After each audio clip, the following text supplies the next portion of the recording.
Magandang araw po mga kapatid at magandang hapon, magandang gabi sa mga manonood ng replay natin ng live stream message na ito. Nawa ay abutin tayo ng pagkikita-kitang ito sa oras na ito ng may kalusugan, may kagalakan at kapayapaan sa puso. Marami-rami na rin tayong natalakay. Meron tayong mga ginagawang mga pag-aaral ng mga mensahe ng Biblia at meron din namang paano mag-aral ng Biblia. At marami tayong mga dapat na angles na tingnan. Kaya pareho nating sinisikap yung ganyang approach sa ating pag-aaral. At mahalaga kasi na hindi lang tayo nag-aaral ng mga kwento, ng mga storya, ng mga mensahe, kundi nag-aaral din tayo kung paano pag-aralan ang mga itinuturo sa Biblia. Sa sandaling ito, ang ating gagawin ay mag-aaral tayo ng isang kwento. Isang kwentong batid na natin, alam na natin, pero ang dalangin natin, makakita tayo ngayon ng mga sariwa, bago, mga makukulay na kahulugan. Pinamagatan natin itong carriers and hosts. James 2:17, faith by itself, if it is not accompanied by action, is dead. Kailangan ng tunay na pananalig ay may kasamang gawa. Luke 5:17-26. Minsan, habang si Jesus ay nagtuturo, may mga pariseo at mga tagapagturo ng kautusan na nakaupo doon. Sila ay galing sa bawat bayan ng Galilea, Judea, at sa Jerusalem. Taglay ni Jesus ang kapangyarihan ng Panginoon upang siya ay makapagpagaling ng mga may sakit. Dumating ang ilang lalaking may dalang isang paralitiko na nakaratay sa higaan. Sinikap nilang makapasok sa bahay upang mailagay ang may sakit sa harapan ni Jesus. Ngunit wala silang madaanan dahil sa dami ng tao, kaya't umakyat sila sa bubungan. Binakbak ito at ibinaba sa harapan ni Jesus ang paralitikong nasa higaan. Nang makita ni Jesus ang kanilang pananampalataya, sinabi niya sa paralitiko, "Kaibigan, pinapatawad na ang iyong mga kasalanan." Pagkarinig nito ay nag-usap-usap ang mga tagapagturo ng kautusan at mga pariseo. Sino itong nagsasalita ng kalapastanganan sa Diyos? Hindi ba Diyos lamang ang makapagpapatawad ng mga kasalanan?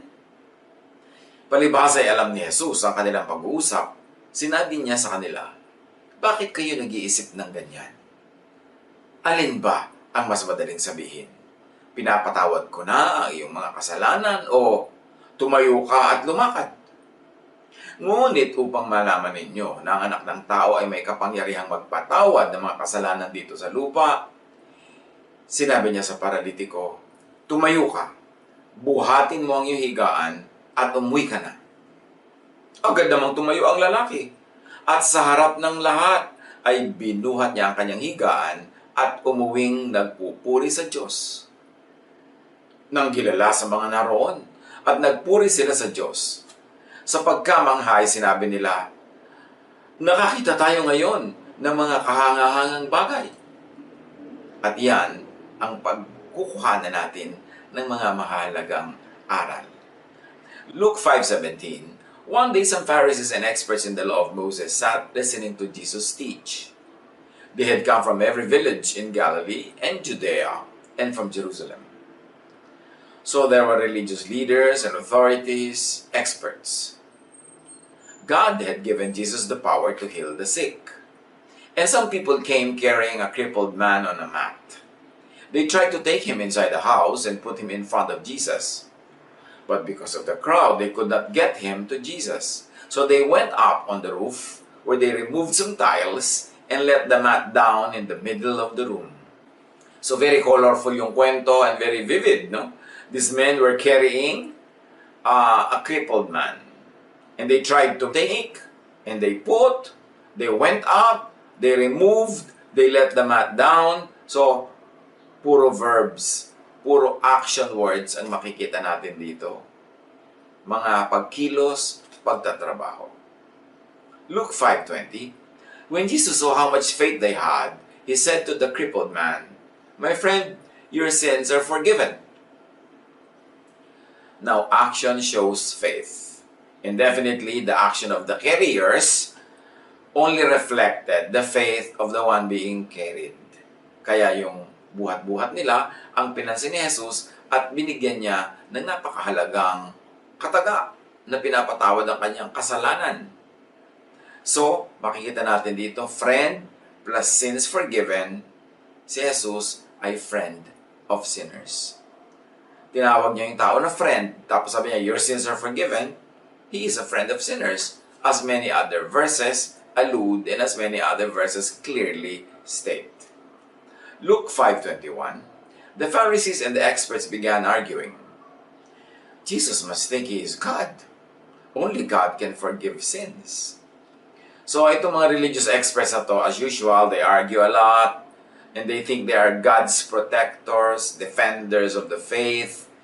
They think that they are enemies of those with other faiths and they are executioners of the unbeliever or the other faith believer. Ganyan ang mga religious experts noon hanggang ngayon. Laging nakikipagtalo, laging may reklamo, laging may pintas, at akala mo sila ang tagapagtanggol ng Diyos, sila ang tagapag-ingat ng mga katotohanan at handa silang sumugod at mga gat sa mga taong may ibang korte ng paniniwala kaysa sa paniniwala nila. At sabi nila, only God can forgive sins. It's almost as good as saying, we are the Pharisees and teachers of the law. We are the experts and authorities. We are the representatives of God. We are the exclusive distributors and dispensers of forgiveness, not Jesus. Actually, yun ang tinutumbok nila eh. Na-offend sila that Jesus forgives kasi dapat God lang through them, the Pharisees and the teachers of the law.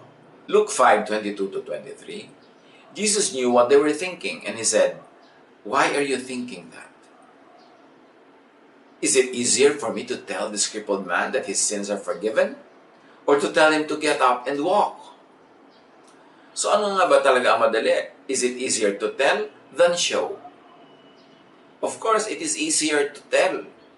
Mahirap to show.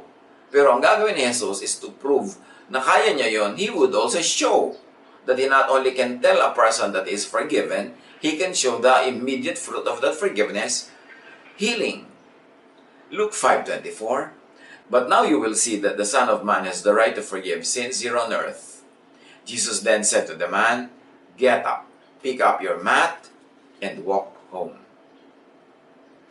At once the man stood up in front of everyone. He picked up his mat and went home, giving thanks to God. So verbs na naman ito. Stood up, picked up, went home, giving thanks. Punong-puno ng verbs ang kwento na ito. Punong-puno ng action words. Kasi true faith has action. A lot of action. Luke 5:26, everyone was amazed and praised God. What they saw surprised them, and they said, we have seen a great miracle today. And really, they have. Tayo ba, makakakita pa rin kaya ng mga ganyang miracles? O nakakakita tayo pero hindi natin napapansin? Obserbahan natin, the mat carrier's great faith and stubborn persistence were very, very crucial to the story. Mahirap magbuhat ng isang taong lumpo. And there were many obstacles. There was time and effort that was needed to do this. There was the weight of the man in the bed to think of, and there was the distance. Hindi tinukoy kung gaano kalayo ang nilakbay nila, pero hindi naman sila naglakad ng isang hakbang lang, nandun na sila sa bahay na kinaroroonan ni Jesus. So maraming mga hadlang.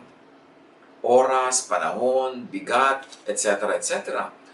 Pagkatapos hindi sila makapasok, ang dami-daming tao, nahadlang na naman, there was another obstacle, the height of the roof. Inakyat pa nila yung roof, and then the tiles na babakbakin, and the Pharisees and the teachers of the law na naghahanap ng mapipintasan at maipipintas.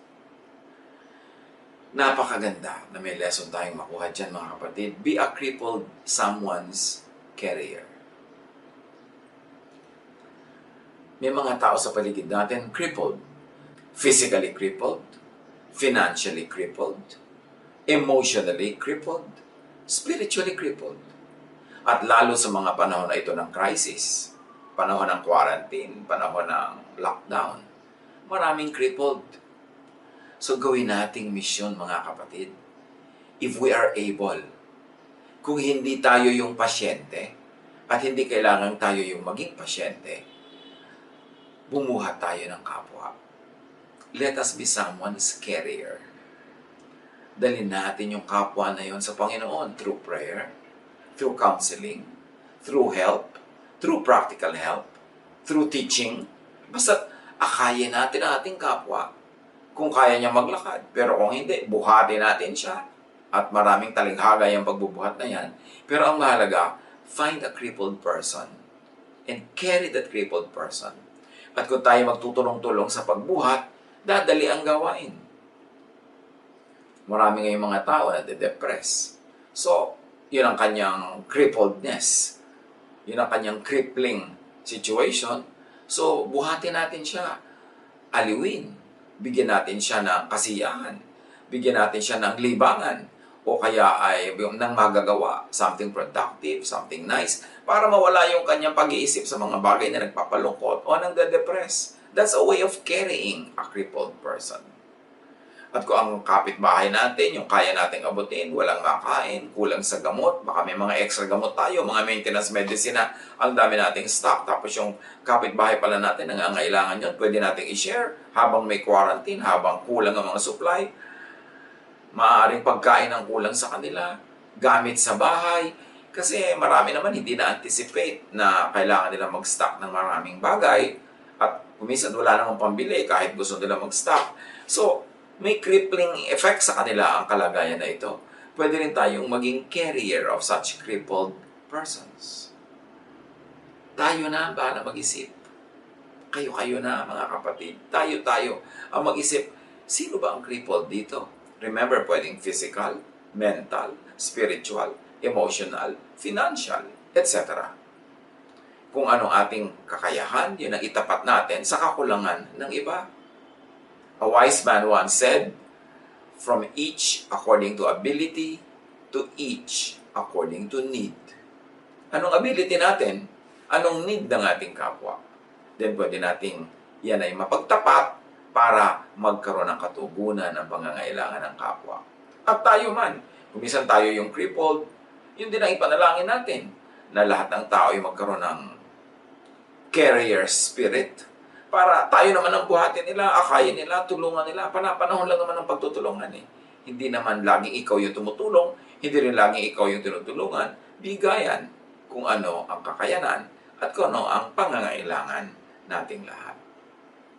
Kaya mahalaga mga kapatid is to keep ourselves healthy and strong so we can be carriers of others. Kung yung pagbubuhat man na yun ay physical o emotional o spiritual. At sa ganito mga panahon, siyempre malaki yung psych war. No? Maraming mga pag-iisip yan, labanan sa loob ng isip. Kailan kaya matatapos ang lockdown? Kailan kaya ako makapagtrabaho ulit? Paano kaya kami makaka-recover sa aming mga nalugi, sa aming mga losses, etc., etc., etc. Maraming isipin. Kaya mahalaga, palakasin natin loob. Tibayan natin dibdib. Palakasin pa natin ang pananampalataya. Higpitan pa natin ang paghawak sa Diyos. Nang sa gayon, tayo ay malakas at pwede tayong magbuhat, tumulong sa kapwa na pinanghihinaan ng loob, na nasisiraan ng loob. Kaya mahalagang ministry yan. Una na huwag ka na maging pasyente, huwag na ikaw yung bubuhatin, huwag na ikaw yung papalakasin ng loob. Kasi malakas ka, pinapalakas mo ang iyong sarili, tinutulungan mo ang iyong sarili para you will be strong enough para tumulong sa kapwa. Kaya huwag na tayong magtakutan, huwag na tayong magbali-balita ng mga nakakanerbiyos, nakakatakot, na hindi naman pakikinabangang malaman sa ating pang-araw-araw na buhay. Huwag nang reklamo ng reklamo yung ang init ngayon.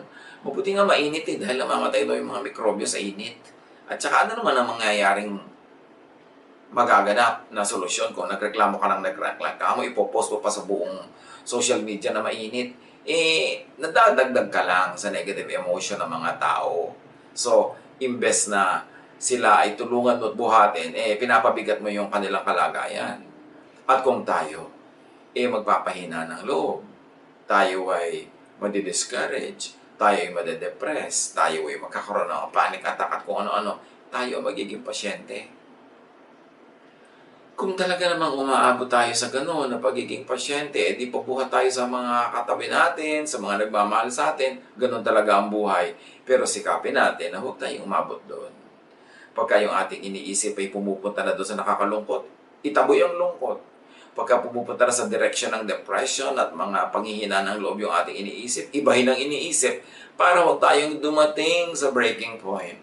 Para huwag tayong dumating doon sa biglang ikaw ngayon ng naghahanap kay Crispin at kay Basilio. Dahil magiging pasyente ka nun. So mga kapatid, ang linaw nun, di ba? Let us be strong to be carriers of others. But in case natamaan ka na tapatan na yung kahinaan mo ay bumigay, nanghina ang iyong loob, naging ikaw yung crippled person, ikaw yung naging kailangang aliwin, tulungan, let it be. Tulungan talaga tayo. Pero, bago naman makating ang tao sa ganong point, na siya magiging pasyente, may proseso yon. Pag lagi kang naglulungkot, lagi mong ina-entertain ang lungkot, lagi kang nakikinig ng mga nakaka-nervyos, lagi kang nagbabasa ng mga nakakatakot, proseso yan bago ka makarating sa point na ayan na, nabasag na yung loob mo, pinanghinaan ka na ng loob, nahati na yung loob, kailangan ka tuloy ngayong maging pasyente ng iba. So, iwasan nating dumating sa ganong point. Tibayan ang dibdib, piliin ang iniisip, piliin ang binabasa, piliin ang pinapapasok sa isip para huwag tayong pamugaran ng mga negative emotions. Then, kung yan ang mangyayari, we are strong enough, tayo yung makakatulong sa ating kapwa. So be a carrier. And bring your crippled man to Jesus. Whatever it means. Ipanalangin mo siya, bigyan mo siya ng payo, bigyan mo ng lakas ng loob, bigyan mo ng mga pangangailangan sa buhay. Kasi yun ang pagdadala sa tao sa kay Jesus. Binibigyan mo sila ng solusyon. Dinadala mo sila sa pag-asa. Dinadala mo sila sa kagalingan. Overcome all obstacles kung ikaw yung carrier. Marami kasing carrier na pinapahirapan sila ng mga obstacles. The power of God is so much greater than the power of obstacles. Kaya huwag tayong magpadala sa ganong mga bagay. Tingnan natin yung house owner. Let us consider the house owner's willingness to welcome Jesus and the people into his house. Malaking abala yun sa bahay niya. And to make his bahay a sambahay. Nagkaroon ng pagsamba, nagkaroon ng pagtuturo si Jesus, nagkaroon ng pagpapagaling.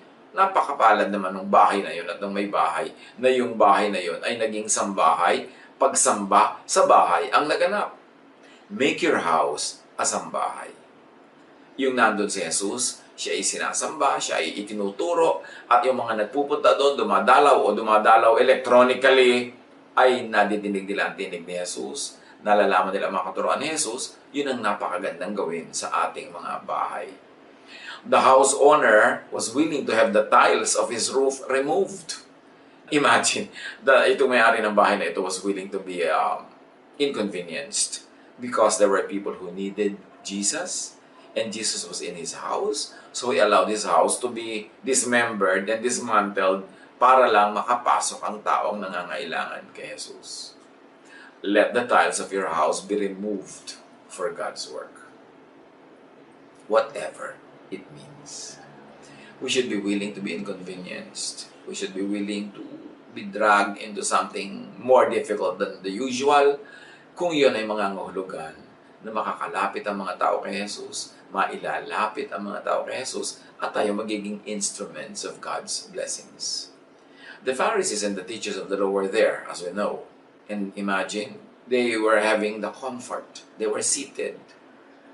They were useless there. There was a useless occupation of space. Kasi hindi naman sila talaga nandun para maniwala, para makinig. Nandun nga para mag-criticize. The Pharisees and the teachers, unwillingness to yield space to the truly needy, the crippled man. Pagpasikip lang yung mga Pharisees dun kaya tuloy hindi nakapasok itong tunay na pasyente. And let us consider their opposition to Jesus and His work. Yun ang ginagawa ng mga Pharisees na ito. Now sa ating buhay, kung minsan pwede maging tayo yung Pharisee na yan. Don't let your presence, your position, hinder people from approaching Jesus. Huwag ikaw maging abala. Makakalapit na nga mga tao sa Diyos. Ikaw pa itong mapapasikip, ikaw pa itong abala, ikaw pa itong sisira ng loob nila, ikaw pa mong discourage. No. Dapat hindi yung role ng mga Pharisees na yan ang maging papel natin sa buhay.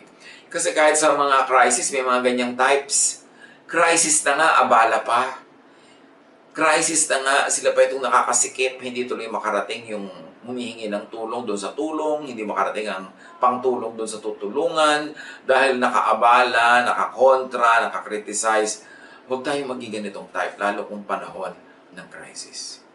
And finally, yung character, yung main character ng kwento na hindi man lang natin nadinig ang boses na hindi nagsalita. The crippled man's faith is something that we should really emulate. The crippled man's action, obedience. Nalaman niya na doon si Jesus, buong willing na siya na nagpabuhat at nagpunta doon kay Jesus. Willing na willing siya na dalhin sa bubong at idausdos pababa. Siyempre, that's a dangerous thing also. Pero meron siyang mga tinake na risk. At nung sinabi ni Jesus na, bumangon ka, buhatin mo yung higaan mo, tumuwi ka na, hindi niya sinabing, paano ko babangon? Crippled nga ako. Hindi siya naghanap ng mga reklamo, hindi siya naghanap ng criticism. Nakinig siya dahil naniniwala siya, sumunod. Tumayo siya. Can you imagine the exercise of faith of a crippled man? To stand up. Hindi yung pinalaki niya yung takot, yung duda, yung nervyos, sumunod siya. At napatunayan niya na pag sumunod siya kay Jesus, makakatayo nga siya. At hindi lang yon, ang tagal-tagal na niyang binubuhat ng mga tagabuhat. Ngayon, siya na ang nagbuhat ng kanyang higaan at umuwi na siya. Siyempre, pag pinagaling ka ni Jesus, magbuhat ka na dyan ng mga dapat mong buhatin. Yung biyena ni Pedro, nung pinagaling ni Jesus mula sa lagnat, bumangon, nagluto. Pinaghanda sila ng pagkain. Kasi wala na siyang sakit. So, maglilingkod na siya. When Jesus heals you, when Jesus empowers you, serve. Be of service to others at maging kapakipakinabang tayo sa gawain ng Panginoon. Dalawang estado lang ang pagpipilian, mostly. Either ikaw ang tinutulungan o ikaw ang tumutulong. Kung talagang walang-wala kang kakayanan, nangangailangan ka, syempre ikaw yung tutulungan. Pero, kung tayo ay may kakayanan, kung tayo ay may resources, may energy, may strength, may power, isa lang ang ibig sabihin nun, dapat tayo ang tutulong. Huwag sayangin ang ibinibigay ng Diyos na lakas, na energy, na power. Gamitin ito sa pagtulong. Yan ang ginawa ng mga carriers of the crippled man. And because of that, they saw a miracle. At yung dati nilang binubuhat, hindi nila bubuhatin ngayon. Tutulungan na sila noon, mamahalin na sila. So, ganun din yun. May mga panahon na tayo ang dapat bumuhat tayo dahil gagaling din yan. At darating ang panahon, who knows and who can tell, tayo naman ang bubuhatin nila o aakayin o aalalayan kung tayo naman ang mangailangan. Ang lahat ng mga ito, hanapan natin ang practical application sa pang-araw-araw na lockdown life, quarantine life natin. God bless us all.